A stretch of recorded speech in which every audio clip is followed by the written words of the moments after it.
Hello dear student of 11th bio. बच्चों, पिछले class में हम जो है फ्लूइड मोज़ेक मॉडल के बारे में पढ़े थे। पिछले क्लास में जो बच्चों फ्लूइड मोज़ेक मॉडल के बारे में बतलाए थे कि फ्लूइड मोज़ेक मॉडल के अनुसार जो होता है इसमें प्लाज्मा मेम्ब्रेन जो है वो मोज़ेक टाइप का दिखता है। वो सिंगर एंड निकोलसन ने उस मॉडल को प्रपोज किया था और वो मोस्ट एक्सेप्टेड मॉडल था।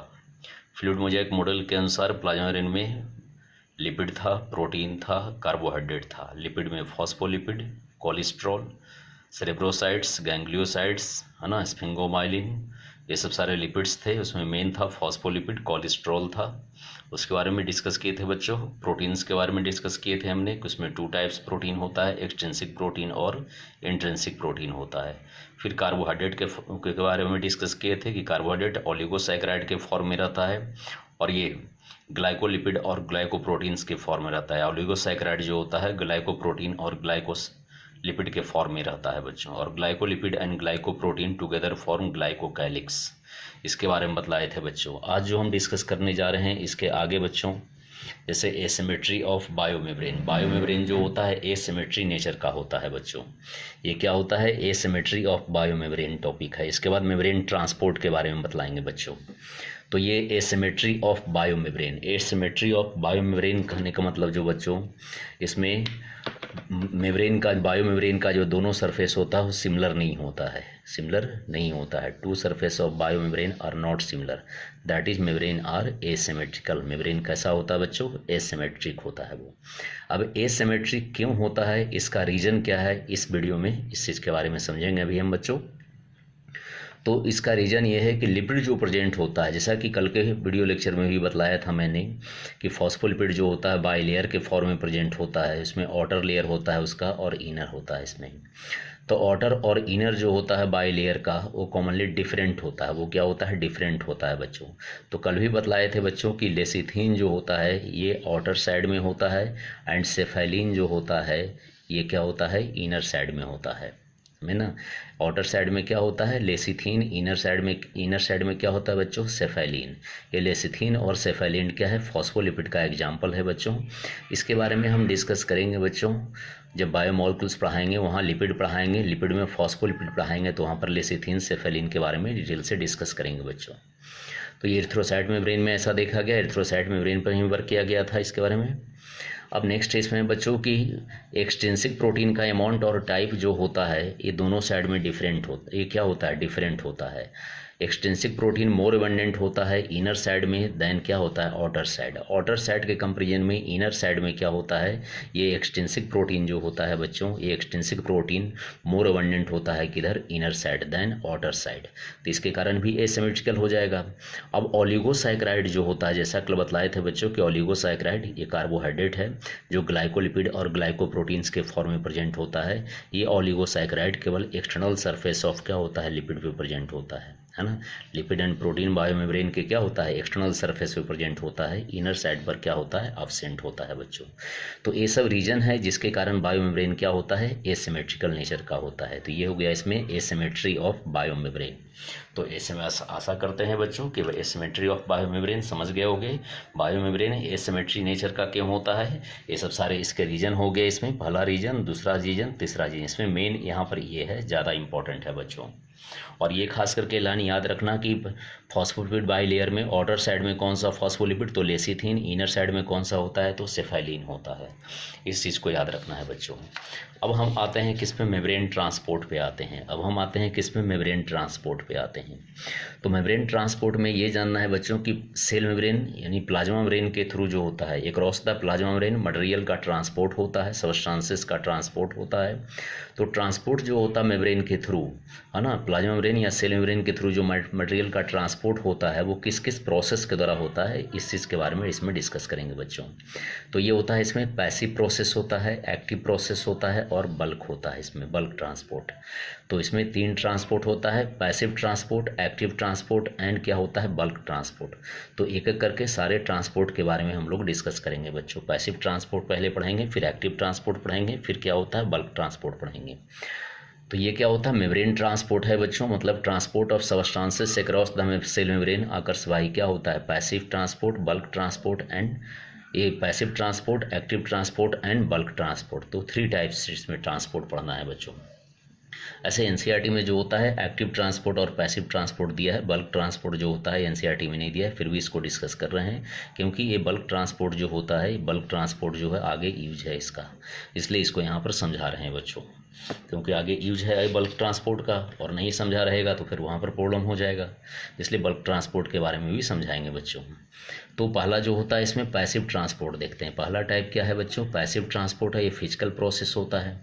पैसिव ट्रांसपोर्ट में क्या होता है बच्चों, सब्सटेंस का मूवमेंट होता है from higher concentration to lower concentration through the plasma membrane without any requirement of energy. यहाँ पर क्या होता है, सब्सटेंस का मूवमेंट होता है, किधर से किधर, from higher concentration to lower concentration होता है, किसके थ्रू, प्लाज्मा मेम्ब्रेन के थ्रू, और without expenditure of energy, without requirement of any energy.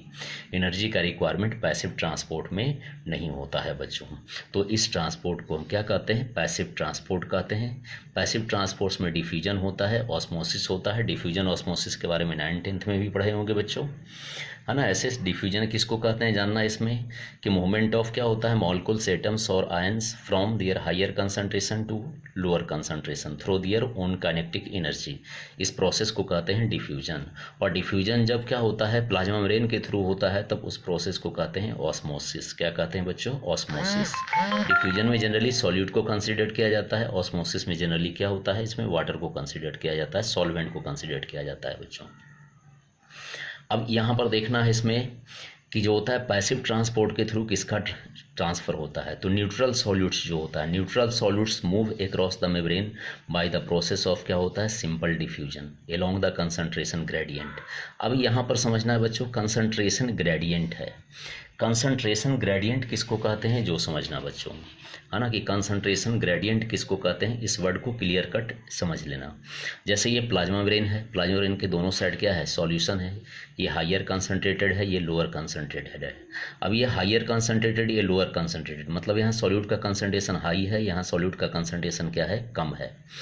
तो यहाँ पर हाई कंसंट्रेशन हो गया, यहाँ पर क्या हो गया, लो कंसंट्रेशन ऑफ सॉल्यूट हो गया। तो दोनों के बीच में डिफरेंसेस होगा कुछ, तभी तो हाई लो हो रहा है। अगर डिफरेंसेस नहीं रहता तो ये हायर कंसंट्रेशन या लोअर कंसंट्रेशन नहीं रहता, तब ये सॉल्यूशन क्या है, हायर कंसंट्रेटेड है, ये दूसरा सॉल्यूशन क्या है, लोअर कंसंट्रेटेड है, ये है ना। इसलिए लिखे हैं हायर कंसंट्रेशन और ये लोअर कंसंट्रेशन लिखे हैं। दो सॉल्यूशन है प्लाज्मा मेम्ब्रेन के दोनों साइड। अब ये हायर कंसंट्रेशन, ये क्या हो गया, लोअर कंसंट्रेशन। तो हायर कंसंट्रेशन में सॉल्यूट ज़्यादा होगा, लोअर कंसंट्रेशन में सॉल्यूट क्या होगा, कम होगा। तो ये सॉल्यूट इसमें ज़्यादा है, इसमें कम है, तो डिफरेंसेस हुआ कि नहीं हुआ। तो डिफरेंसेस इन कंसंट्रेशन ऑफ क्या, differences in concentration of solute on both side of membrane, इस डिफरेंसेस को ही कहते हैं कंसंट्रेशन ग्रेडियंट। क्या कहते हैं बच्चों, कंसंट्रेशन ग्रेडियंट कहते हैं। तो कंसंट्रेशन ग्रेडियंट एक बार फिर से समझ लेना बच्चों, कि differences in concentration of solutes on both side of plasma membrane, plasma membrane के दोनों साइड में कंसंट्रेशन ऑफ सॉल्यूट का जो डिफरेंसेस होता है, जैसे यहाँ हाई है तो यहाँ लो है, तो डिफरेंसेस जो हुआ, इस डिफरेंसेस को ही कहते हैं हम कंसंट्रेशन ग्रेडियंट कहते हैं। क्या कहते हैं बच्चों, कंसंट्रेशन ग्रेडियंट कहते हैं।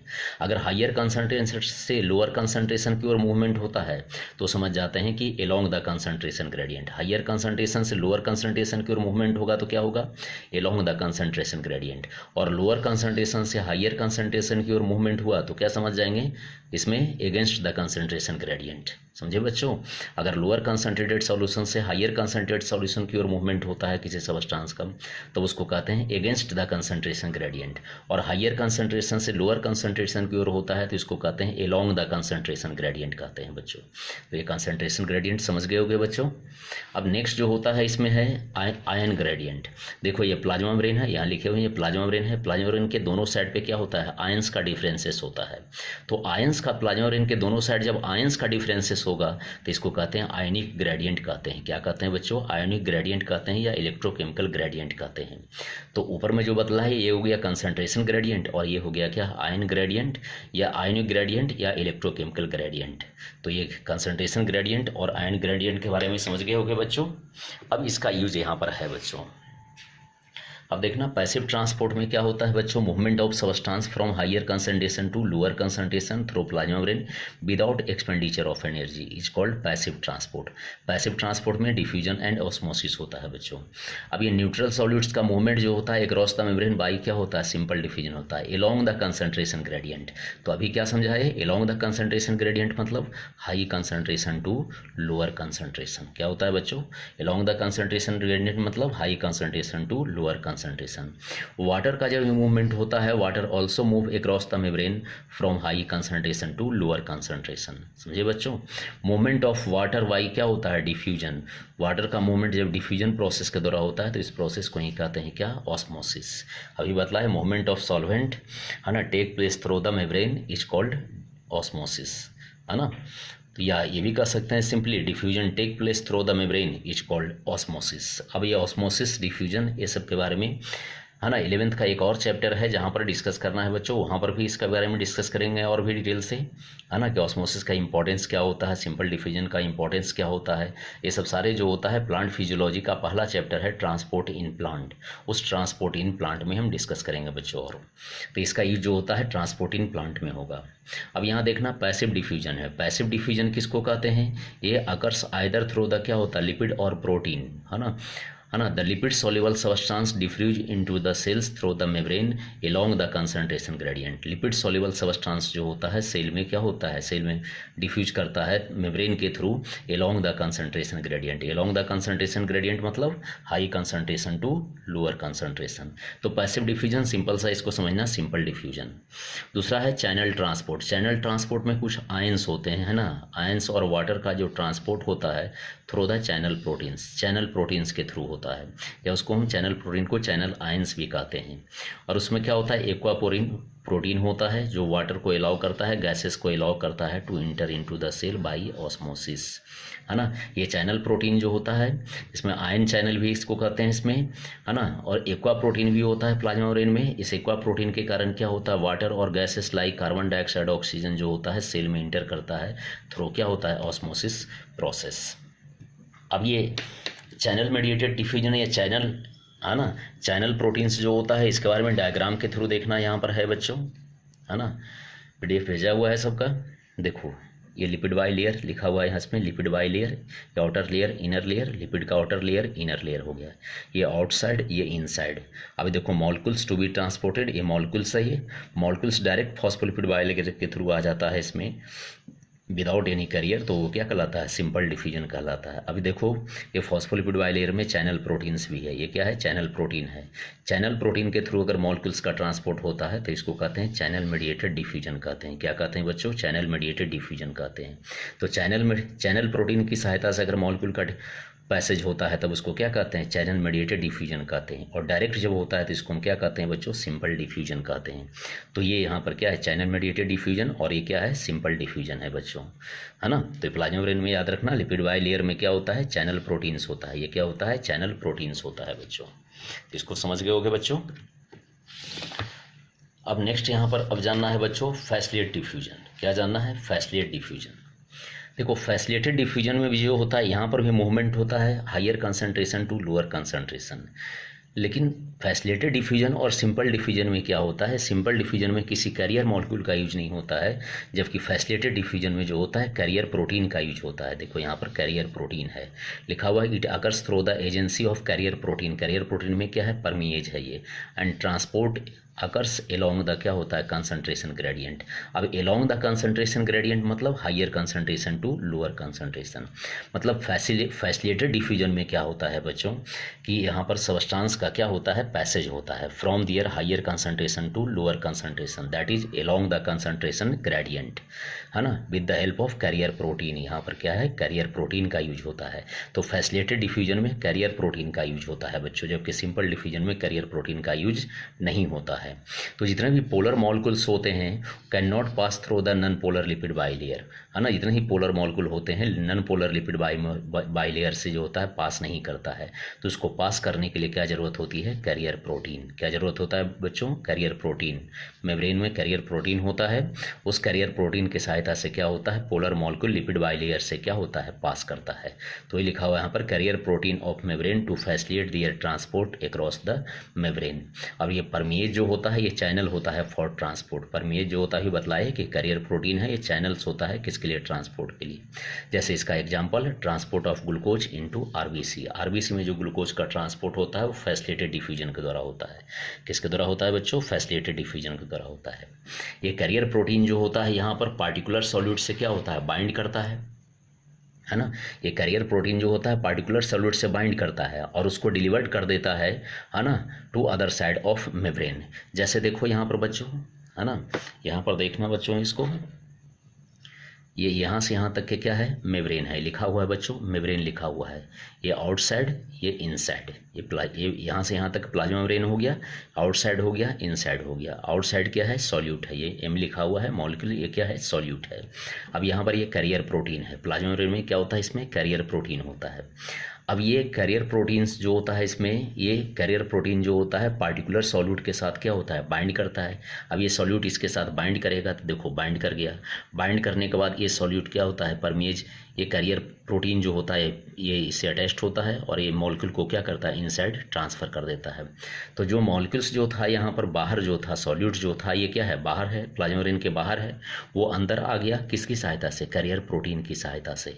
तो कैरियर प्रोटीन की सहायता से जब किसी सबस्टांस का पैसेज होता है अक्रॉस द मेम्ब्रेन तो इसी को हम कहते हैं फैसिलिटेटेड डिफ्यूजन। क्या कहते हैं बच्चों, फैसिलिटेटेड डिफ्यूजन कहते हैं। हम क्या कहते हैं बच्चों, फैसिलिटेटेड डिफ्यूजन कहते हैं।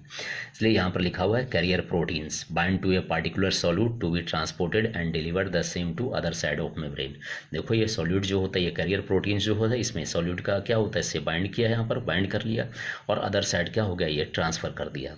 अब ये स्पेसिफिक होता है, ये है ना, कैरियर प्रोटीन क्या होता है इसमें, को transport only with specific substance and also very sensitive to inhibitor, है ना। ये इनहिबिटर से भी सेंसिटिव होता है। अगर कोई इनहिबिटर यहाँ पर हम डाल देंगे तो कैरियर प्रोटीन क्या होगा, डिस्ट्रक्ट हो जाएगा, इनइफेक्टिव हो जाएगा। और जब कैरियर प्रोटीन इनइफेक्टिव हो जाएगा तो सबस्टांस का पैसेज नहीं हो पाएगा। तो ये जो होता है इनहिबिटर से भी क्या होता है, सेंसिटिव होता है बच्चों। ये इनहिबिटर से भी क्या होता है, सेंसिटिव होता है। तो ये फैसिलिटेटेड डिफ्यूजन के बारे में समझा है बच्चों। आशा करते हैं फैसिलिटेटेड डिफ्यूजन के बारे में समझ गए होगे बच्चों। तो फैसिलिटेटेड डिफ्यूजन के बारे में एक बार और जान लेना बच्चों कि फैसिलिटेटेड डिफ्यूजन हम किसको कहते हैं। तो diffusion take place across the membrane with the help of carrier protein is known as क्या होता है, फैसिलिटेटेड डिफ्यूजन होता है। विदाउट कैरियर प्रोटीन होगा passage of substance across the membrane from higher concentration to lower concentration, तब उसको हम कहेंगे सिंपल डिफ्यूजन। तो सिंपल डिफ्यूजन और फैसिलिटेटेड डिफ्यूजन दोनों के केस में सबस्टांस का मूवमेंट होता है from the higher concentration to lower concentration, that is along the concentration gradient. But दोनों में डिफरेंट क्या होता है, सिंपल डिफ्यूजन में विदाउट कैरियर मॉलिक्यूल और फैसिलिटेटेड डिफ्यूजन में क्या होता है बच्चों, with carrier molecule, carrier proteins. समझे बच्चों। तो फैसिलिटेटेड डिफ्यूजन में कैरियर प्रोटीन का यूज होता है, सिंपल डिफ्यूजन में कैरियर प्रोटीन का यूज नहीं होता है। तो इस बात को समझे होगे कि फैसिलिटेटेड डिफ्यूजन क्या होता है। इसका आगे यूज प्लांट फिजियोलॉजी में होगा, पहले चैप्टर में ट्रांसपोर्ट इन प्लांट में होगा बच्चों। और ये एग्जांपल याद रखना इसका, ये एग्जांपल भी पूछे हुए हैं ये। अब फैसिलिटेटेड डिफ्यूजन जो होता है, फैसिलिटेटेड डिफ्यूजन का और भी एग्जांपल होता है ना। ये फैसिलिटेटेड डिफ्यूजन जो है यहाँ पर, इसका और भी एग्जाम्पल होता है तुम्हारे डेली लाइफ में भी मैं बतला रहा हूँ प्रैक्टिकली जो होता है। जैसे तुम लोग चीनी खाते होगे, चीनी में चीनी क्या होता है, सुक्रोज होता है बच्चों। क्या होता है, सुक्रोज होता है। सुक्रोज बना होता है ग्लूकोज प्लस फ्रक्टोज का। किसका बना होता है बच्चों, ग्लूकोज प्लस फ्रक्टोज का बना होता है।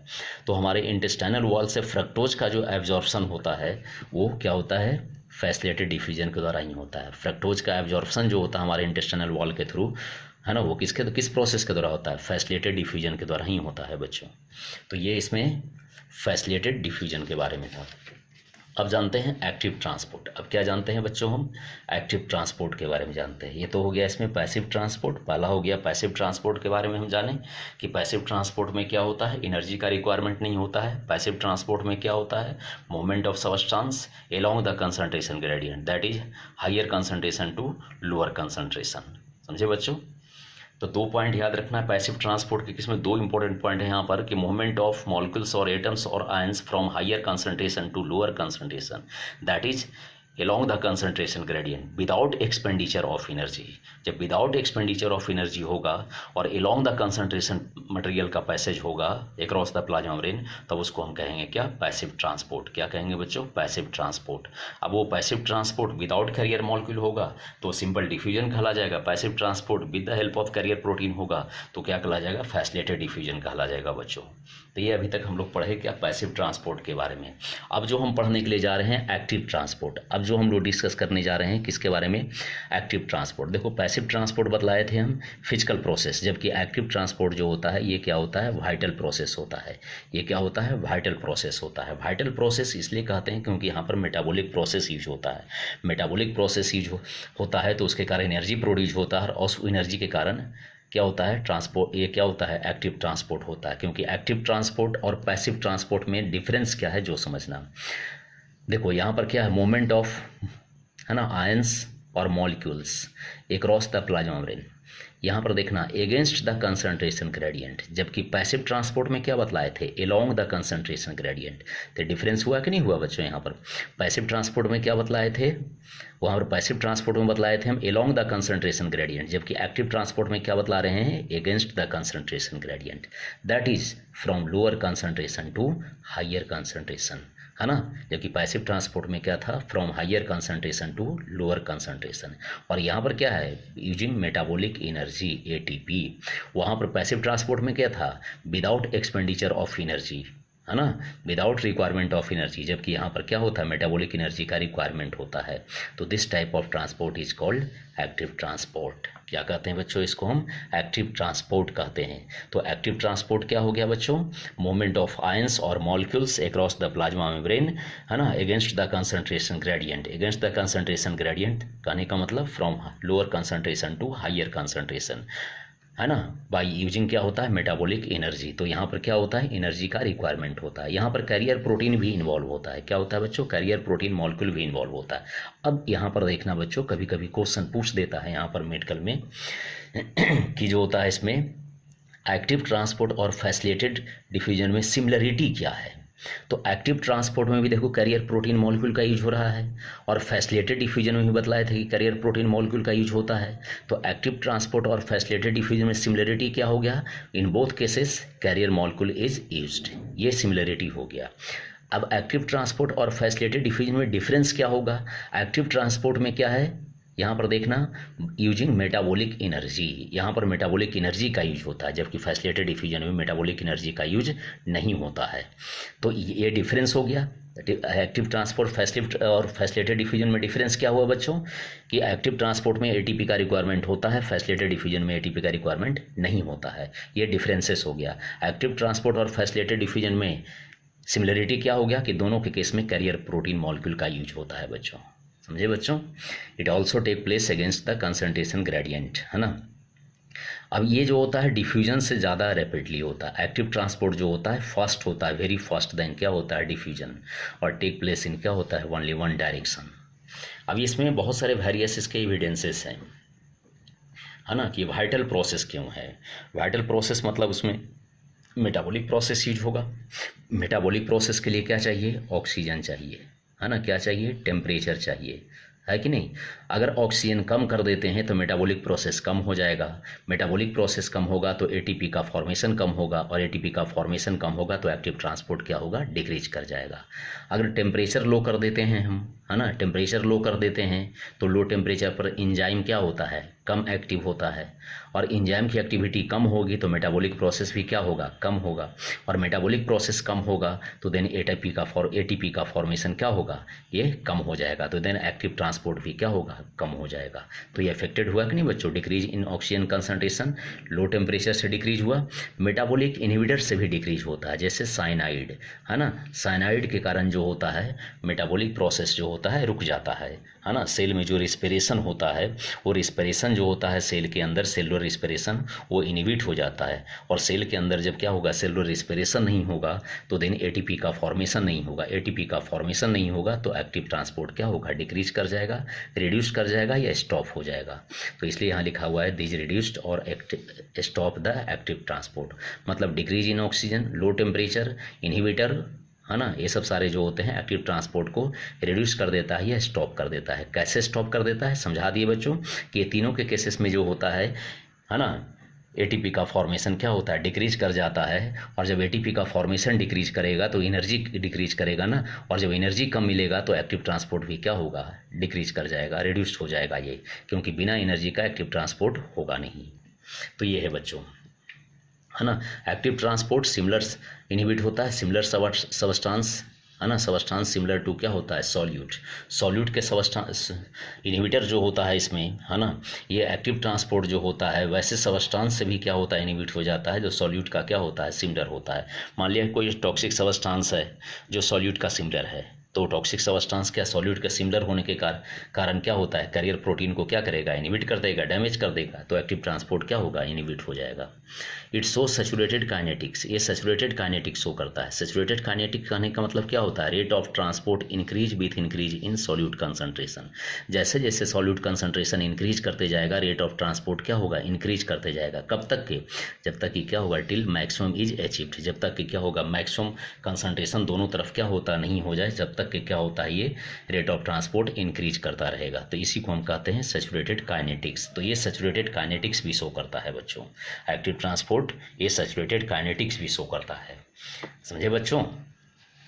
अब आगे देखते हैं और एक्टिव ट्रांसपोर्ट के बारे में, है ना। एक्टिव ट्रांसपोर्ट में क्या होता है, स्पेशल कैरियर मॉलिक्यूल होता है फॉर ईच सॉल्यूट, है ना। इस सॉल्यूट के लिए क्या होता है, स्पेशल कैरियर मॉलिक्यूल होता है यहाँ पर, है ना। जैसे आयंस या मॉलिक्यूल्स सॉल्यूट है ये, इसके लिए स्पेशल कैरियर मॉलिक्यूल होता है।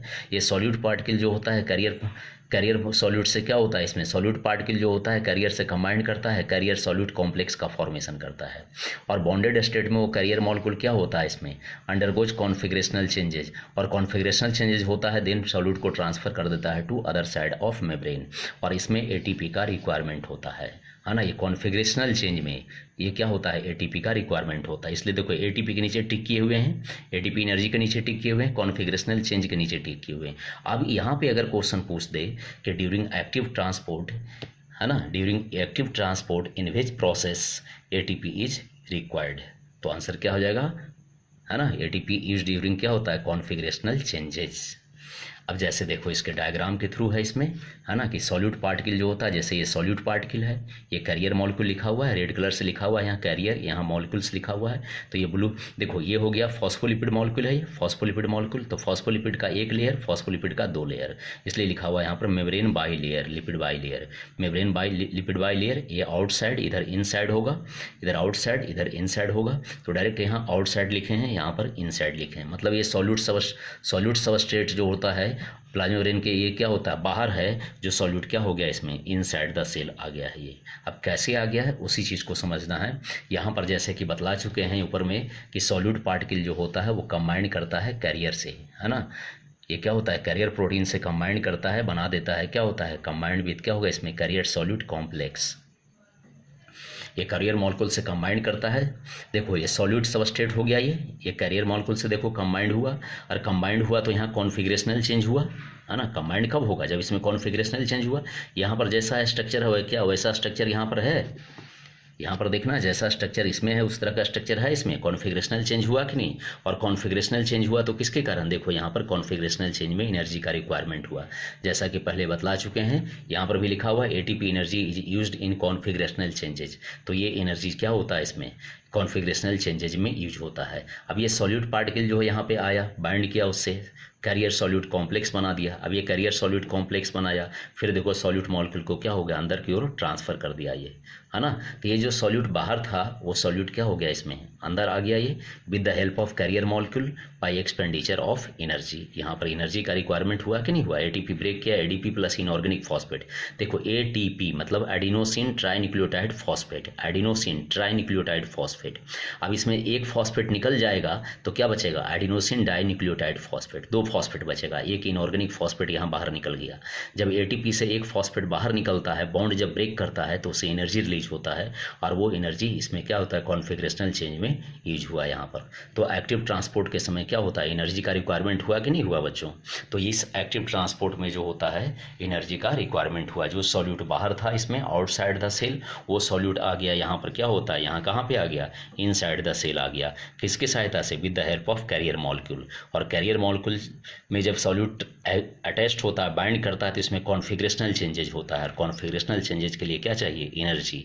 तो एनर्जी का रिक्वायरमेंट यहाँ पे होता है। और देन क्या होता है, सॉल्यूट जो होता है आउटसाइड ऑफ द सेल से कहाँ चलाता है, इनसाइड ऑफ द सेल चलाता है ये। तो ये समझे होगे बच्चों, है ना, एक्टिव ट्रांसपोर्ट का कि किस तरह से हुआ ये एक्टिव ट्रांसपोर्ट।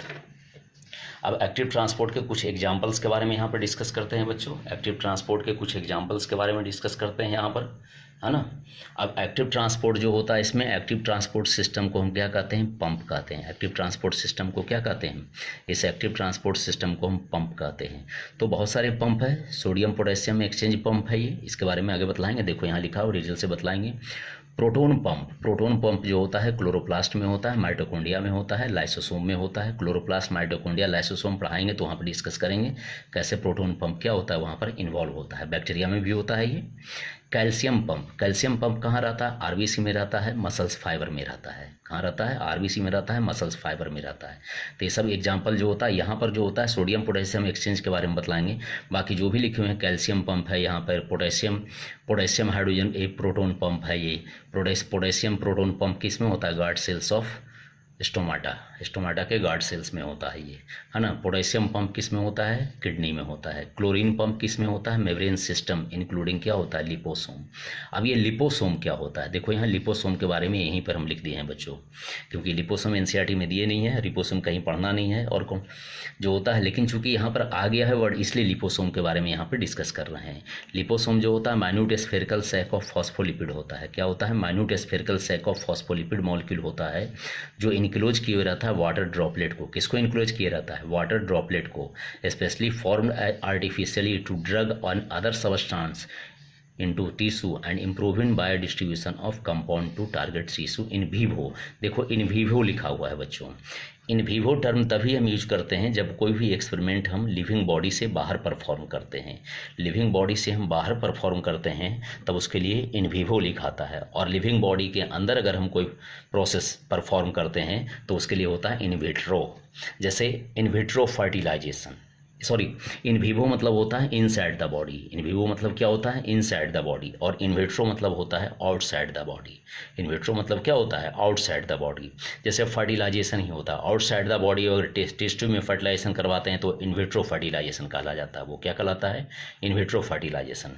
तो लिपोसोम जो होता है minute spherical sac of phospholipid होता है, जो वाटर ड्रॉपलेट को इनक्लोज किए हुए रहता है, और इसका जो होता है फॉर्मेशन आर्टिफिशियली किया जाता है। इसमें किस लिए किया जाता है, ड्रग या अदर सबस्टेंस को टिश्यू में ट्रांसफर करने के लिए किया जाता है ना। लिपोसोम का जो होता है आर्टिफिशियली क्या होता है, इसमें फॉर्मेशन करवाया जाता है।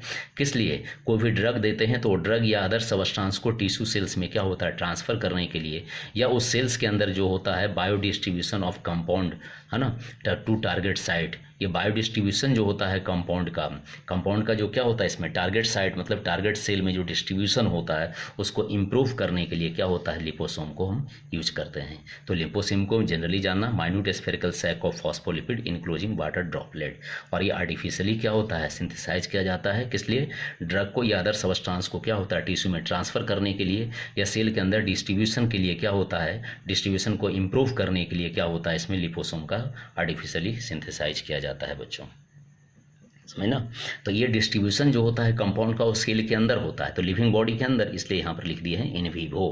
क्या लिख दिए हैं, इन विवो। तो ये सब एग्जांपल है एक्टिव ट्रांसपोर्ट का। Sodium potassium pump exchange, proton pump, calcium pump, potassium proton exchange pump, proton pump, chlorine pump, ये सब सारे एग्जाम्पल हैं बच्चों, है ना। इसमें मोस्ट इंपॉर्टेंट जो होता है सोडियम पोटेशियम एक्सचेंज पंप है। क्या है बच्चों, सोडियम पोटेशियम एक्सचेंज पंप है। अब ये सोडियम पोटेशियम एक्सचेंज पंप के बारे में पढ़ना है। बाकी जो भी पंप लिखा है, प्रोटोन पंप लिखाए हैं यहाँ पर, है ना, कैल्शियम पंप है, पोटेशियम प्रोटोन पंप है, पोटेशियम पंप है, क्लोरीन पंप है, ये सब आगे जब जैसे जैसे हम पढ़ते जाएंगे उस तरह से हम लोग डिस्कस करते जाएंगे। जब किडनी पढ़ाएंगे तो किडनी में ये प्रोटोन ये पोटेशियम पंप के बारे में डिस्कस करेंगे। स्टोमेटा के बारे में पढ़ाएंगे ट्रांसपायरेशन में, तो वहाँ पर प्रोटोन ये पोटेशियम प्रोटोन पंप के बारे में बतलाएंगे।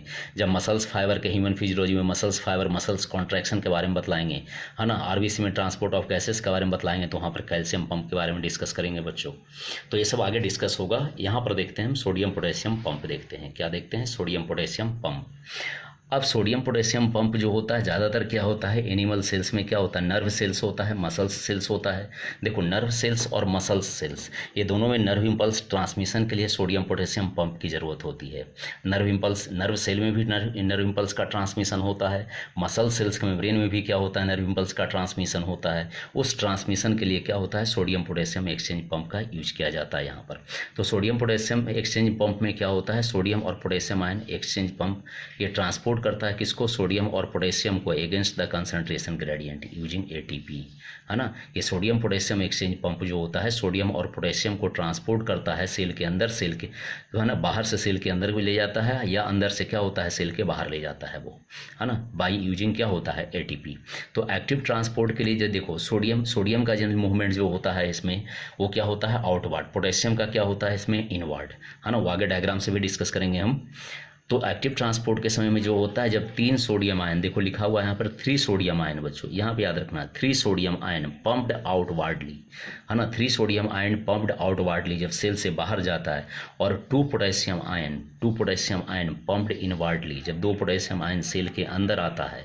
तो 3 सोडियम आयन सेल से बाहर गया, 2 पोटेशियम आयन सेल के अंदर आया, तो इसमें 1 एटीपी यूज होता है। कितना होता है बच्चों, 1 एटीपी। ईच लिखा हुआ है यहाँ पर, for each ATP used 3 sodium ions are pumped outwardly and 2 potassium ion pumped inwardly. मतलब 3 सोडियम आयन, है ना, सेल से बाहर ट्रांसपोर्ट होता है और 2 पोटेशियम आयन सेल के अंदर ट्रांसपोर्ट होता है। तो इसके लिए जो होता है 1 एटीपी का रिक्वायरमेंट होता है, और ये हर कॉम्पिटिशन में पूछे हुए हैं बच्चों कि how many ATP are required during क्या होता है इसमें, outboard transport of 3 sodium ion and inwardly transport of 2 potassium ion. तो आंसर क्या हो जाएगा उसमें बच्चों, 1 एटीपी। क्या होगा बच्चों, 1 एटीपी होगा। अब ये सोडियम पोटेशियम पंप जो होता है ऑपरेट होता है with the help of ATPase enzyme. किसके सहायता से, एटीपीएज एंजाइम। ये एटीपीएज एंजाइम जो होता है इंटीग्रल प्लाज्मा प्रोटीन से क्या होता है, इंटीग्रल प्लाज्मा प्रोटीन्स में रहता है ये। और ये एटीपीएज एंजाइम जो होता है कैरियर मॉलिक्यूल की तरह यूज होता है। किस तरह यूज होता है बच्चों, कैरियर मॉलिक्यूल की तरह यूज होता है ये, समझे बच्चों। तो ये एक्टिव ट्रांसपोर्ट का ये सब सारे क्या होता है यहाँ पर, एक्टिव ट्रांसपोर्ट का ये सब सारे एग्जाम्पल बतला है यहाँ पर। अब इसमें से एक एग्जाम्पल है जिसके बारे में यहाँ पर डिस्कस करना है, सोडियम पोटेशियम एक्सचेंज। तो उसके बारे में यहाँ पर बतलाए कि सोडियम का क्या होता है, 3 सोडियम आयन का आउटवर्ड मूवमेंट होता है, 2 पोटेशियम आयन का इनवर्ड मूवमेंट होता है। देन दिस प्रोसेस रिक्वायर्ड क्या होता है, 1 एटीपी। इसमें क्या होता है, 1 एटीपी का रिक्वायरमेंट होता है। अब ये सोडियम पोटेशियम एक्सचेंज जो होता है तो उसके लिए क्या होता है, कैरियर मॉलिक्यूल की जरूरत होती है। तो कैरियर मॉलिक्यूल के रूप में कौन सा है, एटीपीएज एंजाइम है। कौन सा है, एटीपीएज एंजाइम। और ये एटीपीएज एंजाइम जो होता है इंटीग्रल प्लाज्मा प्रोटीन से क्या होता है, बॉन्डेड होता है ये, समझे बच्चों। अब आगे डायग्राम के थ्रू देखते हैं यहाँ पर। अब जैसे देखो अभी बतलाए एटीपीएज, तो इस एटीपीएज के कारण एटीपी जो होता है ब्रेक कर जाता है एडीपी प्लस इनऑर्गेनिक फॉस्फेट, और क्या निकलता है इसमें, एनर्जी। क्या निकलता है, एनर्जी। और ये energy use to bring about configurational changes in the carrier molecule. पहले भी बतला चुके हैं ये, है ना। अब देखना बच्चों, मेम्ब्रेन है ये, है ना, ये क्या हो गया, सेल है ये, सेल के अंदर साइटोप्लाज्म। अब सेल के बाहर जो सबस्टांस होता है उसको कहते हैं एक्स्ट्रा सेलुलर फ्लूइड। सेल के बाहर जो सबस्टांस होता है उसको क्या कहते हैं, एक्स्ट्रा सेलुलर फ्लूइड, ECF, मतलब एक्स्ट्रा सेलुलर फ्लूइड कहते हैं। तो ये सेल के अंदर क्या है, साइटोप्लाज्म है। सेल के अंदर क्या हो गया, साइटोप्लाज्म हो गया। मेम्ब्रेन इसमें इंडिकेट किया, मेम्ब्रेन है ये, है ना। तो ये सेल के अंदर साइटोप्लाज्म हो गया। सेल के बाहर का जो फ्लूइड होता है उसको कहते हैं क्या, एक्स्ट्रा सेलुलर फ्लूइड कहते हैं। क्या कहते हैं बच्चों, एक्स्ट्रा सेलुलर फ्लूइड कहते हैं। तो अभी जैसा मैंने बतलाया था क्या कि पोटेशियम आयन का आउटवर्ड मूवमेंट होता है, सोडियम आयन का क्या होता है, इनवर्ड मूवमेंट होता है। तो सोडियम आयन देखो इसमें आउटवर्ड मूवमेंट हो रहा है, पोटेशियम आयन क्या होता है, बाहर से अंदर आ रहा है। मतलब एक्स्ट्रा सेलुलर फ्लूइड से कहाँ आ रहा है, साइटोप्लाज्म के सेल में आ रहा है ना, मतलब साइटोप्लाज्म सेल के अंदर आ रहा है। और सोडियम आयन जो होता है सेल से क्या होता है, इसमें एक्स्ट्रा सेलुलर फ्लूइड में जा रहा है। तो ये इनवर्ड मूवमेंट, ये क्या होता है, आउटवर्ड मूवमेंट। और इसके लिए कैरियर मॉलिक्यूल की यूज होती है, वो कौन सा है, एटीपीएज। ये क्या है, एटीपीएज है ये। एटीपी एटीपीएच के कारण क्या होता है, एटीपीएच के कारण एटीपी ब्रेक करेगा ADP plus inorganic phosphate energy, और इस एनर्जी के कारण क्या होता है इसमें, ये सोडियम आयन का आउटवर्ड मूवमेंट और पोटेशियम आयन का क्या होता है, इनवर्ड मूवमेंट होता है बच्चों। और इसी एनर्जी के कारण क्या होता है, कैरियर मॉलिक्यूल में कॉन्फिगरेशनल चेंजेज भी होते हैं। कैरियर मॉलिक्यूल में क्या होता है बच्चों, कॉन्फिगरेशनल चेंजेज भी होता है बच्चों। अब इसमें देखते हैं कुछ कंपटीशन में क्वेश्चन पूछे हुए हैं बच्चों, जिस चीज़ के बारे में यहाँ पर लिखे हुए हैं कि sea gulls and penguin, sea gulls जो होता है और पेंगुइन, ये दोनों जो होता है मैरीन बर्ड है। ये क्या है बच्चों, मैरीन बर्ड है। मैरीन बर्ड किसको कहते हैं, जो सी वाटर में रहता है। मैरीन किसके लिए यूज करते हैं, देखो वाटर जो होता है टू टाइप्स होता है, फ्रेश वाटर होता है और क्या होता है, मैरीन वाटर होता है। पॉन्ड्स में, रिवर में, है ना, ये सब में जो होता है, डैम में जो होता है वो क्या होता है, फ्रेश वाटर होता है। लेकिन सी में, ओशियन, ये सब में क्या होता है, मैरीन वाटर होता है। क्या होता है, मैरीन वाटर होता है बच्चों। ये तो जो वर्ड क्या होता है, मैरीन वाटर में रहती है उसको क्या कहते हैं, मरीन वर्ड कहते हैं। और जब मरीन वर्ड जो होती है ये तो ये मरीन वाटर में रहती है तो कौन से पानी को पिएगी, सी वाटर ही। और सी वाटर में क्या होता है, सॉल्ट ज़्यादा होता है। सब लोग जानते होंगे समुद्र के पानी में क्या होता है, सॉल्ट ज़्यादा होता है। जब ये मरीन बर्ड जो होता है, सी गल्स और पेंगुइन जो है, ये जब ज़्यादा जब पिएगी इसमें सी वाटर को ज़्यादा जब ड्रिंक करेगी तो इसके बॉडी में सोडियम क्लोराइड का कंसंट्रेशन क्या होगा, सी गल्स में, पेंगुइन में, इसके बॉडी में सोडियम क्लोराइड का कंसंट्रेशन बढ़ जाएगा। और जब सोडियम क्लोराइड का कंसंट्रेशन बढ़ जाएगा तो इसके बॉडी में जो एक्सेस सॉल्ट होगा, एक्सेस सॉल्ट जो होगा, एक्सक्रीट एक्सेस सॉल्ट, इसके बॉडी में जब एक्सेस सॉल्ट होगा सी वाटर पीने के कारण, तो वो एक्सेस सॉल्ट अपने शरीर से किस ग्लैंड के द्वारा बाहर निकालता है और किस प्रोसेस को द्वारा बाहर निकालता है, ये क्वेश्चन नीट में पूछे हुए बच्चों। तो अगर क्वेश्चन पूछ दे इसमें कि sea gulls and penguin excrete excess salt, है ना, from their body through following gland, अगर ग्लैंड का नाम पूछ दिया तो याद रखना बच्चों, नेजल ग्लैंड। क्या है बच्चों, नेजल ग्लैंड, है ना। और नेजल ग्लैंड से जो बाहर निकालती है एक्सेस सॉल्ट, वो क्या होता है, किसके through, active transport, sodium potassium pump, active transport के थ्रू निकालती है ये। तो याद रखना कि सी गल्स, है ना, and penguin excrete excess salt through nasal gland by active transport. Active transport में सोडियम पोटेशियम पंप, इस नेजल ग्लैंड में जो होता है सोडियम पोटेशियम पंप होता है। इस नेजल ग्लैंड के सेल्स में जो होता, सेल के प्लाज्मा मेम्ब्रेन में जो होता है सोडियम पोटेशियम पंप होता है। जो sodium ion pumped actively and chlorine ion जो होता है इसमें pumped pass out passively. Chlorine ion क्या होता है इसमें, पैसिवली पास होता है, लेकिन सोडियम आयन क्या होता है, ये एक्टिवली पास होता है। ये समझे बच्चों, तो ये सोडियम पोटेशियम पंप हुआ, ये समझ गए बच्चों। तो आज के वीडियो लेक्चर में इतना ही बच्चों, एक्टिव ट्रांसपोर्ट के बारे में डिस्कस किए। एक्टिव ट्रांसपोर्ट के बारे में और भी डिस्कस करेंगे आगे, फिर हम बल्क ट्रांसपोर्ट के बारे में डिस्कस करेंगे, फिर हम प्लाज्मा मेम्ब्रेन के और भी फंक्शंस के बारे में डिस्कस करेंगे बच्चों नेक्स्ट वीडियो लेक्चर में। तो आज के वीडियो लेक्चर में बच्चों इतना ही। आज हम लोग पढ़े क्या, एसिमेट्री ऑफ बायो मेम्ब्रेन पढ़े हम लोग पढ़े किसके बारे में, पैसिव ट्रांसपोर्ट के बारे में पढ़े हम लोग किसके बारे में पढ़े, एक्टिव ट्रांसपोर्ट के बारे में पढ़े। अब एक्टिव ट्रांसपोर्ट के बारे में और भी कुछ बातें हैं, है ना, और भी कुछ है पॉइंट्स जो कि एक सर्टेन लेवल तक यहाँ पर ला करके छोड़े हैं, है ना। इसके बाद जो होता है वो और भी समझाएंगे उसको अच्छी तरह से, फिर बल्क ट्रांसपोर्ट समझाएंगे, फिर फंक्शन ऑफ प्लाज्मा मेम्ब्रेन समझाएंगे। तो हर एक वीडियो में जो होता है इस तरह से एक सेक्शन वाइज सेक्शन क्या होता है इसमें तुम लोग को डिस्कस करते चले जाएंगे बच्चों, है ना।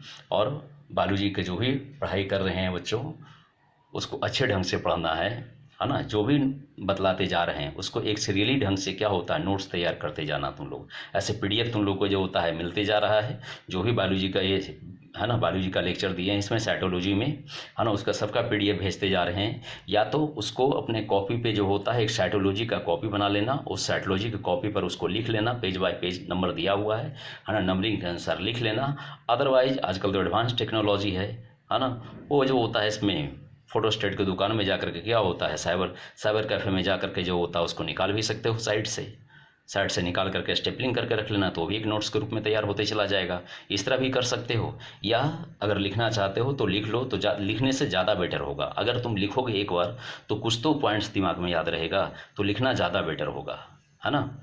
लेकिन अगर लिखने कितने बच्चे नहीं लिखना चाहते हैं तो वो जो होता है साइबर कैफ़े में जाकर के जो होता है उसको निकाल लेना है, प्रिंट आउट कर लेना है उसको, समझे बच्चों। लेकिन सीक्वेंसली उसको अरेंज करके नोट्स को रखना है बच्चों, क्योंकि ये जो मैं नोट्स दे रहा हूँ तुम लोग को प्रोवाइड कर रहा हूँ, जितना मैं पढ़ा रहा हूँ उससे ज़्यादा नीट में क्वेश्चंस नहीं पूछने वाला है। जितना मैं बतला रहा हूँ उसी के अंदर ही नीट का क्वेश्चन आएगा, उससे ज़्यादा नीट का क्वेश्चन पूछने वाला नहीं है बच्चों।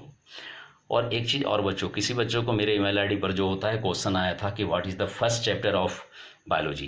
तो फर्स्ट चैप्टर ऑफ बायोलॉजी तो बच्चों है ना, बायोलॉजी का जो है ना फर्स्ट चैप्टर जो होता है बायोलॉजी में जो है वो जो होता है diversity of life living world है ना।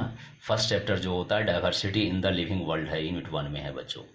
तो यूनिट 1 में जो होता है diversity in the living world है, उसमें पहला चैप्टर है लिविंग वर्ल्ड, दूसरा चैप्टर है बायोलॉजिकल क्लासिफिकेशन, तीसरा चैप्टर है प्लांट किंगडम, चौथा चैप्टर है एनिमल किंगडम। अब कितना को ये लगा हो कि शुरुआत में तो जो होता है शुरू में स्टार्टिंग में तो डाइवर्सिटी इन लिविंग वर्ल्ड है और हम लोग को पढ़ाया जा रहा है सेल बायोलॉजी है ना, साइटोलॉजी पढ़ाया जा रहा है, जबकि स्टार्टिंग में कोई और चैप्टर दिए हुए है, सेल बायोलॉजी तो यूनिट 3 में है। तो ऐसा क्यों? ऐसा इसलिए पढ़ा रहे हैं बच्चों, साइटोलॉजी को मैंने पहली बार इसलिए स्टार्ट किया स्टार्टिंग में क्योंकि इस सेल स्ट्रक्चर ये टॉपिक का जो होता है पूरी बायोलॉजी में यूज है। अगर तुमको हम प्लांट किंगडम पढ़ाएंगे, एनिमल किंगडम पढ़ाएंगे तो वहाँ पर सारे सेल ऑर्गेनेल का यूज होगा, तो सेल ऑर्गेनेल के बारे में पढ़ा हुआ रहेगा तो वहाँ पर समझने में क्या होगी, आसानी होगी। तो सेल स्ट्रक्चर और बायोमोलिक्यूल और सेल डिवीजन, ये 3 चैप्टर ऐसा है बच्चों जो कि पूरे बायोलॉजी में कहीं ना कहीं यूज होता है। तो इस चैप्टर का हर जगह यूज है, इसलिए फर्स्ट ऑफ ऑल जो होता है मैंने जो स्टार्ट किया सेल बायोलॉजी स्टार्ट किया, साइटोलॉजी मैंने स्टार्ट किया वो। अदरवाइज मैं डाइवर्सिटी ऑफ लिविंग वर्ल्ड भी स्टार्ट कर सकते थे है ना, लेकिन वहाँ पर क्या होता है फिर वहाँ पर साइटोलॉजी का यूज है, तो इसलिए मैंने पहले साइटोलॉजी पढ़ा दिया, बायोमोलिक्यूल्स पढ़ाऊंगा, सेल डिवीजन पढ़ाऊंगा, उसके बाद फिर जो होता है वो सब चैप्टर में हम शुरुआत से जो होता है इन करेंगे बच्चों।